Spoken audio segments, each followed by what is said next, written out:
કાલે માં રમલી હે ને એની ઓલી ગેંગ ની એની યાર પાર્ટી પ્લોટ માં ગરબા રમવા જાતી હતી. મેં કીધું મને જોડે લઈ જા. તો ઘડીક તો અલ્લા ગલ્લા માર્યા પણ તોય હું તો હારે લટકાઈ જ જઈ. તો અમે તો અહીંયા પાર્ટી પ્લોટ માં પહોંચ્યા ને તો અહીંયા ભીડ જોઈને ઘડીક તો મારું બીપી હાઈલો થઈ ગયું પણ તોય હું તો કાઠી થઈ જ જઈ. નહીતર પછી એમાં રમલી નું 4 પન્ના ભાષણ સાંભળવું પડે મારે. મને તો ઈ જ નતું સમજાતું કે આ માતાજી નોરતા હે કે ફેશન શો હે. હા અમુક લોકો એવા એવા કપડા પહેરીને આવે ને શું કહું તમને. હું તો બધાને જોજો જ કરું. તો અમારા રમલી તરીકે બા આવરીત બધા સામે ના જોવાય. માંડ માંડ કરીને ગેટ સુધી પહોંચ્યા. તે અહીંયા પહોંચ્યા ને તે ઓલો ગાર્ડ હોય ને તે મન કે ટ્રેડિશનલ ડ્રેસ સિવાય અંદર જવા ના દઉં. તે મેં કીધું રોયા સાડી ટ્રેડિશનલ માં ન આવે. રમલીએ ઘણું કીધું તોય ધરાહાર ના માને. પછી મારો મગજ જીયો. મેં કીધું અંદર જેટલા ગરબા રમે હે ને એમાં ભાઈઓની લાઈન અલગ કરાવો ને બહેનોની લાઈન અલગ કરાવો. પછી હું જોઉં તમારા ગ્રાઉન્ડ માં કેટલી ભીડ રહે.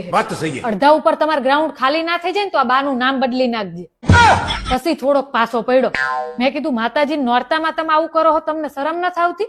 હાલે પાસનો ખર્ચો કરીને જ્યાં તને કે અંદર જવા ના દો. જોયા વગર થોડુંક પાસું હવે એટલે ગમે એમ કરીને અંદર ઘૂસી તો જઈ જ. રમલી ઘડીક બા બા કરતી રહી.